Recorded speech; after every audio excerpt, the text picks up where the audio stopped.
السلام عليكم ورحمة الله وبركاته. ازيكم عاملين ايه؟ يا رب تكونوا بخير. انا المرة اللي فاتت قلت لكم على الفرن اللي جالي هدية ده، بس قبل ما هنستخدمه ليه طرق تجهزي بيه الفرن عشان تعرفي تستخدميه وتستخدميه بالطريقة الصحيحة. اول حاجة انا هركب الانبوبة بتاعته، هي بسم الله.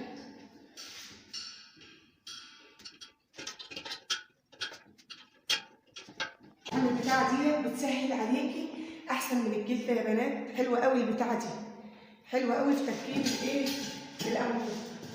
خلاص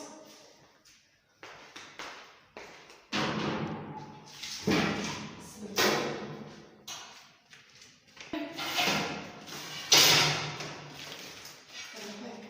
الحاجة دي بسم الله هنمسح الفرن بتاعك كده كويس الاول من جوه،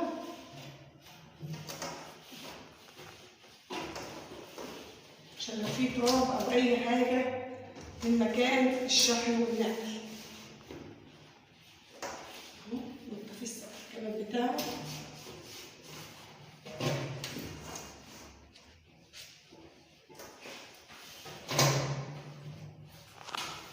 الخطوه اللي انا هعملها دي خطوه مهمه جدا في تجهيز الافران يا جماعه. اللي بتجيب فرن جديد لازم تعمل الخطوه دي. عندي 3 زراير، زرار يمين وزرار شمال وزرار اللي في النص. خلاص هنولع كده، نسمي بسم الله ونولع الجنب ده كده اهو. بسم الله. شايفين النار بتاعته ما شاء الله تحفه جدا. ولع التاني. بسم الله.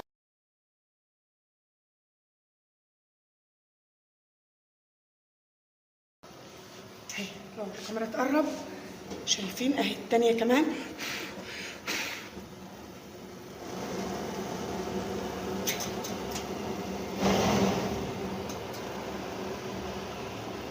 خلاص كده وهنولع من تحت.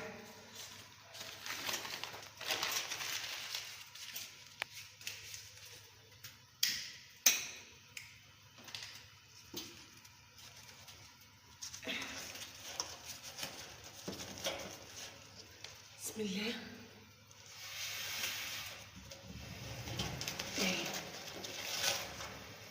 لو الكاميرا تجيب كده شايفين الكحكه بتاعته من تحت. مش عارفه الكاميرا جايبها لكم ولا لا.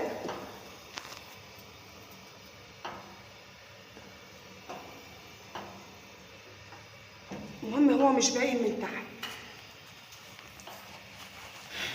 يعني انت كده مسحتي الفرن بتاعك وجهزتيه، مسحتيه من اي سلك من اي تراب فيه، لانهم هما بيبقوا عاملين له سلك زي السلك اللي احنا بنغسل بيه المواعين ده يا بنات.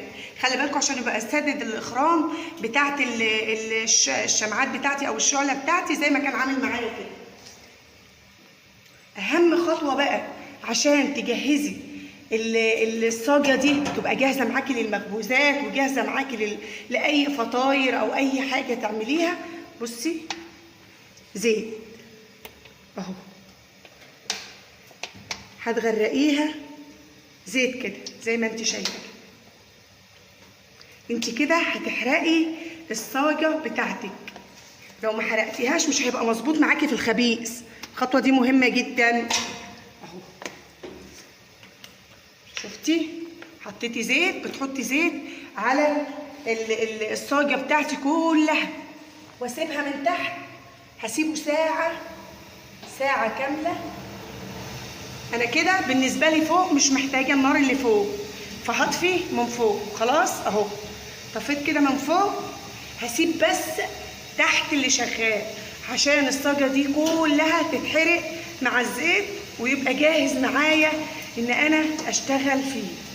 الخطوه دي مهمه للمره الثانيه معاكي في تحضير الفرن ده، في انك تستخدميه في المخبوزات، في المعجنات، اي حاجه هتستخدميه فيها لازم الصاجه دي تجهزيها كده بزيت عليها وتحرقيها لمده ساعه. معلش بقى هي الانبوبه ربنا يستر عليها يعني، بس ان شاء الله ايه الخطوه ديت اساسيه في استخدام الفرن، لان الصاجه جديده لازم نعدها ونستخدمها بالطريقه الصح. زي ما انتم شايفين لو سامعين صوت النار من تحت شغاله اهي، انا معلياها وهسيب الزيت ده كله ينشف ويتحرق كده على الصاج. طب هسيبها قد ايه؟ هسيبها ساعه، وبعد ساعه كده هوريها لكم واوريكم ازاي هننضف الصاجه بتاعتنا، وبعد كده تبقى جاهزه للاستخدام.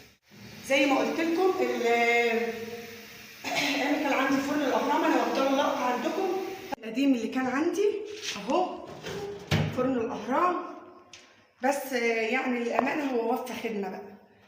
هشوف كده الفرق بينه وبين فرن الحشاش.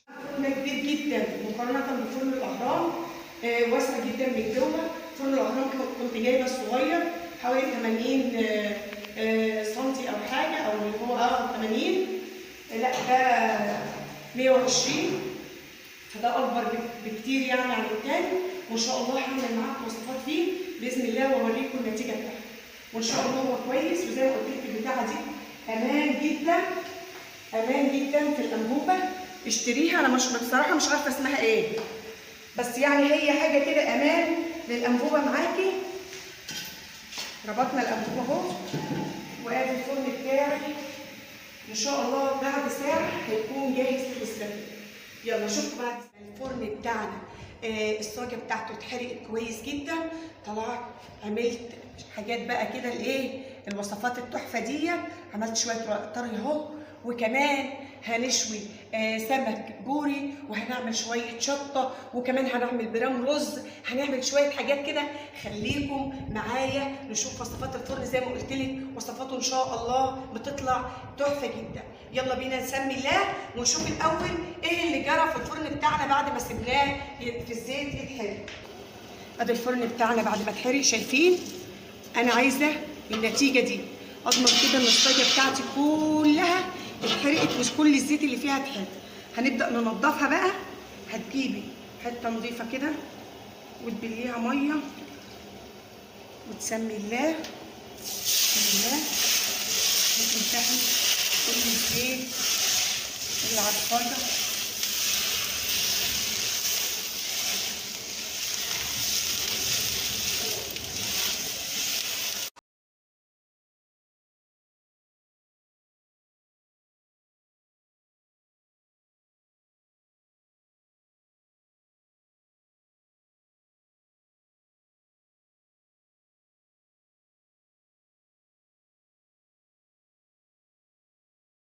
جاهز معايا ان شاء الله للاستخدام.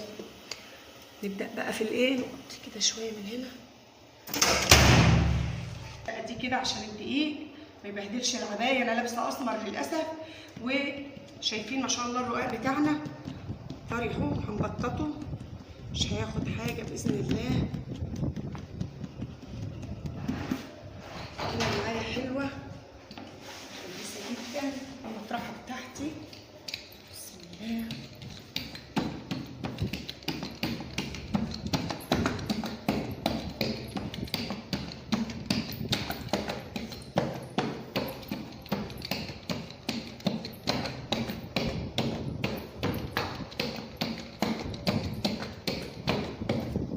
حلو قوي كده، شايفين الحركه دي يا بنات؟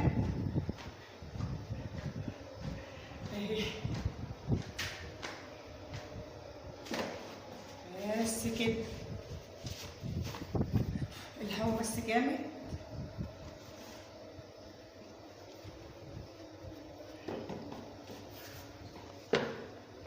بسم الله، شايفين كده؟ ونعللها من فوق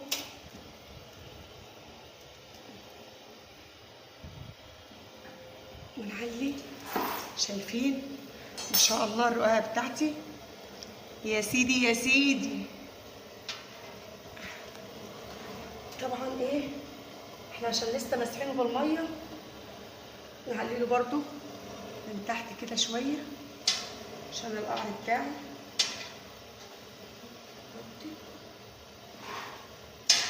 ما شاء الله عليه. انا لسه اول رقاقه دي.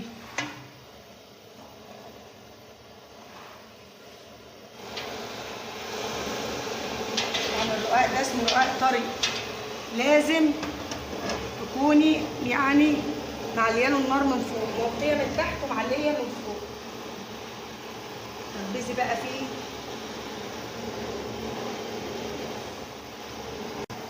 شايفين دي اول ما شاء الله رقاقه. شايفين الخبيث بتاعه من فوق ومن تحت سخن بس ما شاء الله. ده اسمه الرقاق الطري يا بنات. اهو يلا بينا نعمل غيرها جدا وما بياخدش وقت خالص. وادي العجينه بتاعتنا ما شاء الله طريه وحلوه جدا. الرقاق الطري ده بقى العشق كله. سمك مشوي بقى وظبطي كده ودلعي عيلتك. اسمه رقاق عشان بنرقه جامد يا بنات، اللي ما يعرفش يعني.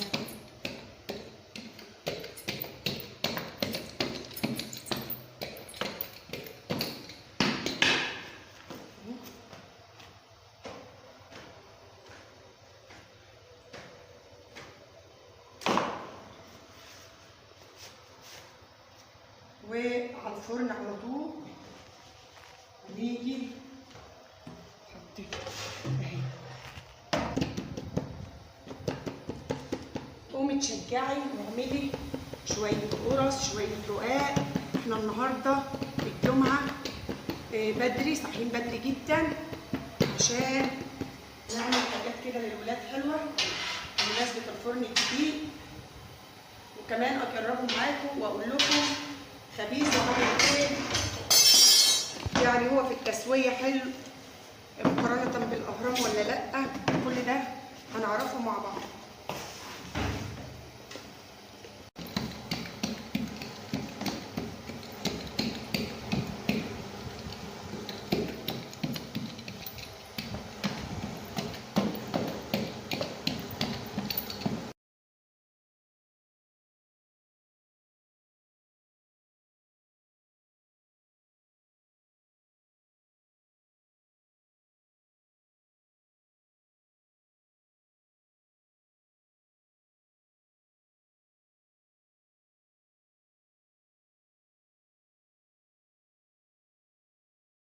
شوفوا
اخر واحده خدش وقت بسرعه جدا.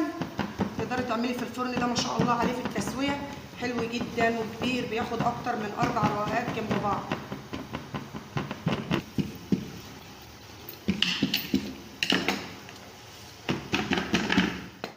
ما شاء الله حاجه تحفه جدا.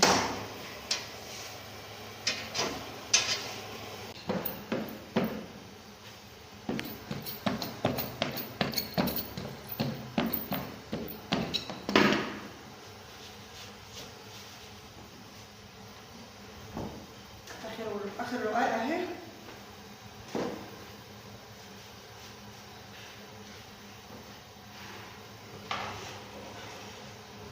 خلصنا كده الرقاق بتاعنا كله بقى جاهز اهو ما شاء الله. هوريه لكم خلصنا الرقاق.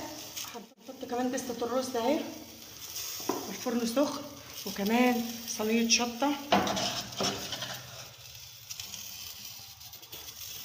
وهوريكم بيطيب الحاجة ازاي. حطينا اهو صينية الشطة معانا، وكمان برام الرز اهو. في برام الرز لما تيجي زيه زي الفرن بتاع البوتاجاز عادي، هتعلي من فوق جامد زي ما انت شايفة كده، الوش يتحمر معاكي، وبعد كده تطفي خالص من فوق وتولعي من تحت. انا كده مولعه الفرن من فوق ومن تحت. خلاص اول ما ياخد اللون الذهبي ده هوريهولكم، عشان اللون ده بيخلي التستة تقفل معاكي وما تخرش لبن زي ما هي بتخر كده، بس هي بتخر لان الفرن سخن لسه خابزين فيه رقاق طبعا، بس ايه ان شاء الله هتاخد اللون بسرعه جدا. ودي صينيه الشطه اهي هنحمرها كده بطريقه جميله. نكهات الفرن البلدي بقى يا جماعه، الرقاق مع الشطه. كان نفسي في بتنجان بس للاسف ما عنديش. شايفين وش البرام بدأ يتحمر اهو معايا، والفرن كمان سخن.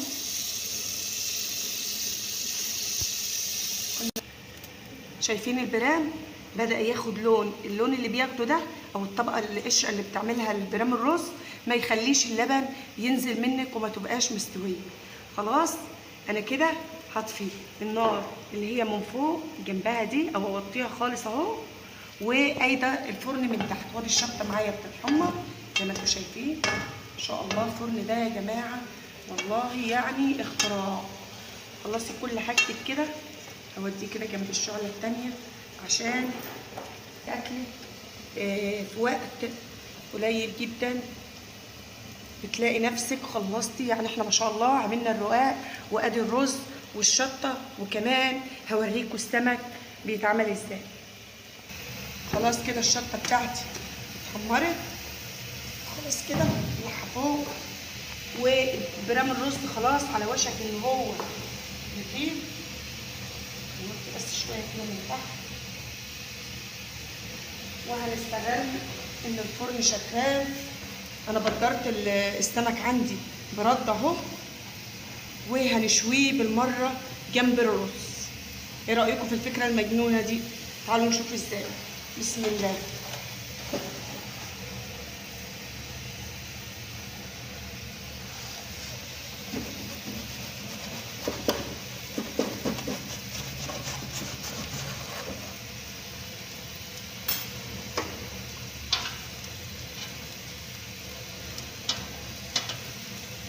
عشان كله يطيب مع بعضه في وقت واحد.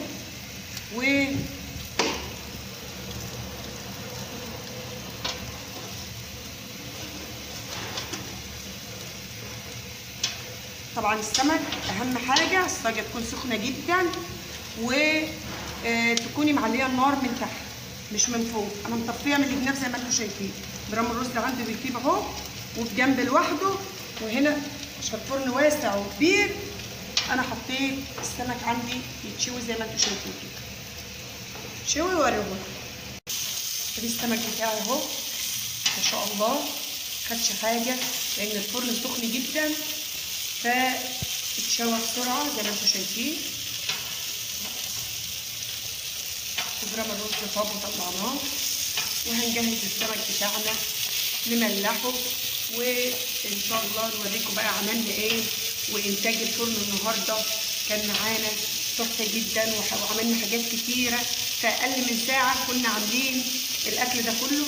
هوريهولكم بس السمك كده ياخد في الاخر كده، تسيبيه شويه يتشرب. عندي هنا هما لسه عايزاهم ياخدوا نفس اللون ده، وتسيبيه كده وتوطي هدي عليه النار عشان يطلع معاكي باذن الله طايب وممتاز زي ما هنوريهولك ان شاء الله.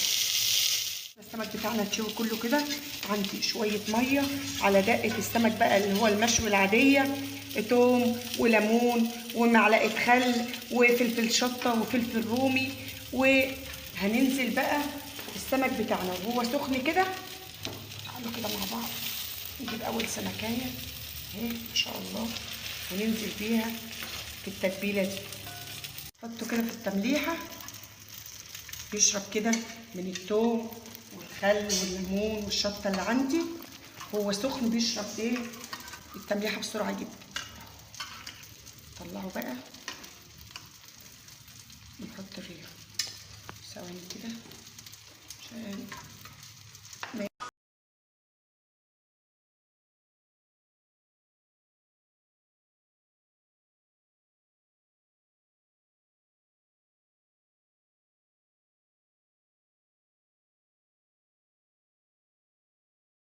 خلصنا كده السمك بتاعنا.